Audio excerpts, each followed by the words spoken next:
Assalamualaikum warahmatullahi wabarakatuh. Saya Suci Dayati, NPM 1803050025. Di sini saya izin memaparkan terkait tentang cerpen atau cerita pendek. Yang pertama ini ada cerpen. Cerpen ini adalah suatu karya sastra dalam bentuk tulisan yang mengisahkan atau menceritakan tentang sebuah cerita fiksi yang kemudian diringkas dan dikemas secara pendek, jelas, dan ringkas. Selain itu, cerpen merupakan fiksi dari prosa dalam cerita, karena cerita yang dihidangkan atau disuguhkan itu hanya berfokus pada satu konflik permasalahan yang dialami oleh tokoh, mulai dari pengenalan suatu karakter sampai penyelesaian permasalahannya. Yang kedua itu ada struktur sebelum membuat cerpen itu. Sebelumnya penulis tentunya mengingat dan mengikuti arahan-arahannya. Struktur dari cerpen yaitu yang pertama ada abstrak. Abstrak adalah pemaparan gambaran awal terkait cerita yang akan dikisahkan. Yang kedua ada orientasi. Orientasi ini adalah menjelaskan tentang latar cerita seperti watak, suasana, waktu, tempat yang menggambarkan dalam sebuah cerita. Yang ketiga ada komplikasi. Komplikasi ini menjelaskan tentang struktur yang berkaitan dengan pemaparan awal suatu masalah yang dihadapi oleh tokoh. Yang keempat ini ada evaluasi.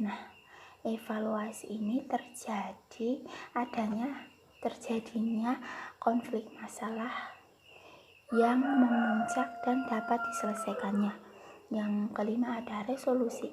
Resolusi ini merupakan suatu bagian akhir permasalahan yang terjadi di dalam cerpen atau cerita pendek. Yang keenam ada koda. Koda ini atau amanat yang mengandung nilai pesan moral yang terdapat dalam sebuah cerpen yang dikarang oleh penulis. Selanjutnya, yang ketiga ada fungsi cerpen. Cerpen ini memiliki beberapa fungsi, termasuk dalam fungsi cerpen yaitu yang pertama ada fungsi rekreatif. Fungsi rekreatif ini adalah sarana penghibur bagi para pembacanya. Yang kedua ada fungsi estetis atau estetika. Fungsi ini merupakan nilai keindahan yang ada pada cerpen tersebut. Yang ketiga ada fungsi didaktif. Fungsi didaktif ini suatu gambaran yang memberi pelajaran yang bermanfaat bagi pembacanya. Yang keempat ada fungsi moralitas. Fungsi moralitas ini adalah nilai yang terkandung dalam cerpen yang mengandung pesan moral yang patut dicontoh. Yang kelima ada fungsi religius. Fungsi religius ini merupakan suatu pemberian pelajaran yang religius atau agamis kepada pembacanya yang dapat dicontoh hal-hal positifnya. Yang selanjutnya ada jenis cerpen.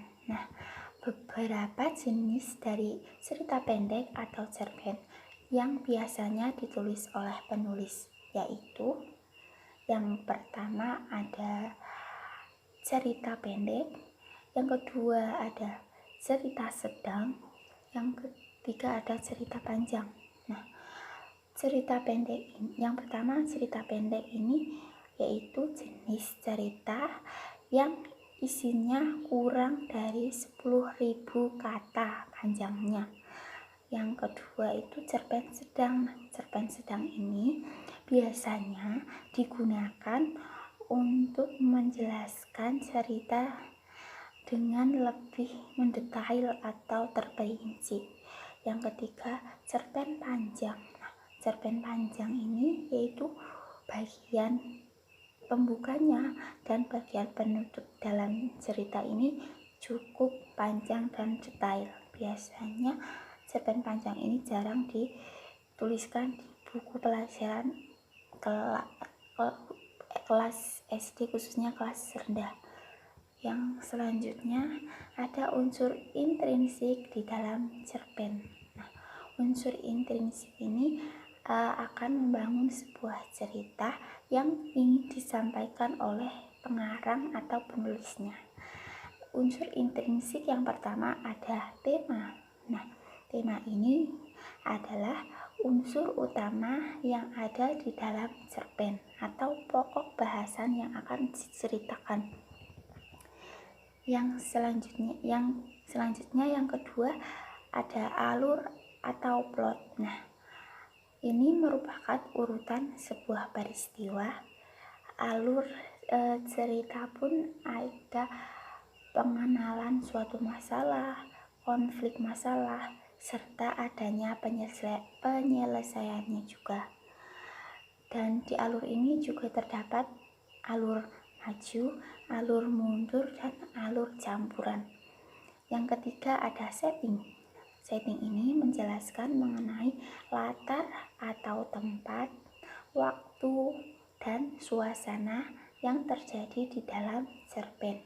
Yang keempat ada tokoh. Tokoh ini adalah pemeran atau pemain sebuah cerita yang ada di dalam cerpen. Yang kelima ada watak. Watak ini merupakan gambaran sifat dari para pemainnya atau penokohannya. Watak ini dibagi menjadi 3. Yang pertama ada protagonis, yaitu watak baik.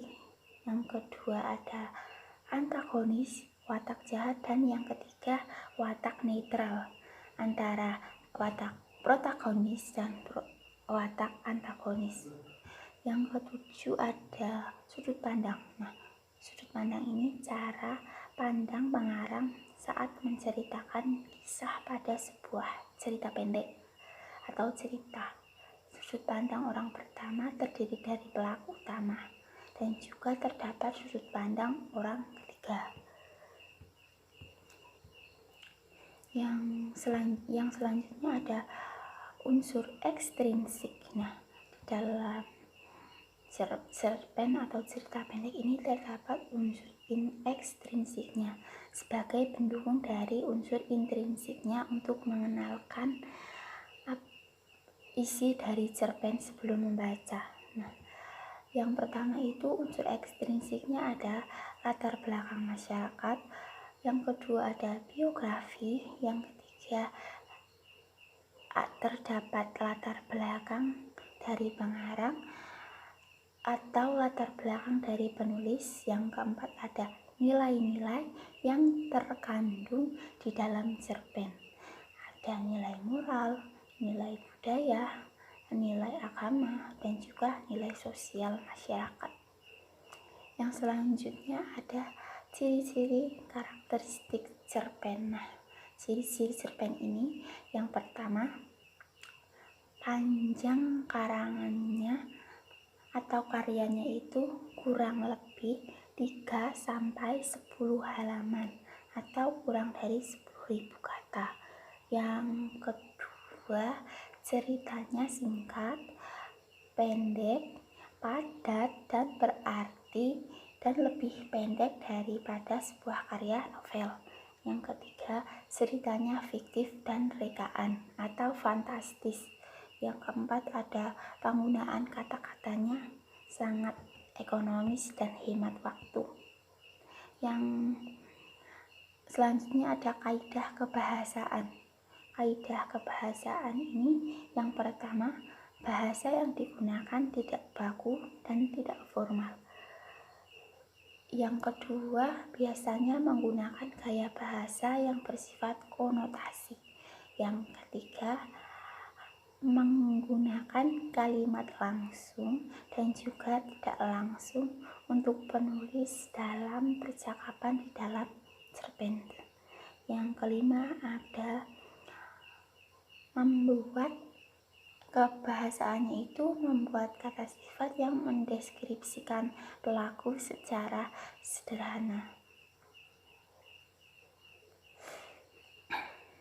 Nah, itulah pemaparan terkait cerpen atau cerita pendek yang saya pahami terkait pengertian cerpen, struktur cerpen, fungsi cerpen, jenis cerpen, unsur intrinsiknya, unsur ekstrinsiknya, ciri-ciri karakteristik cerpen, dan kaidah kebahasaannya. Sekian pemaparan dari saya. Wassalamualaikum warahmatullahi wabarakatuh.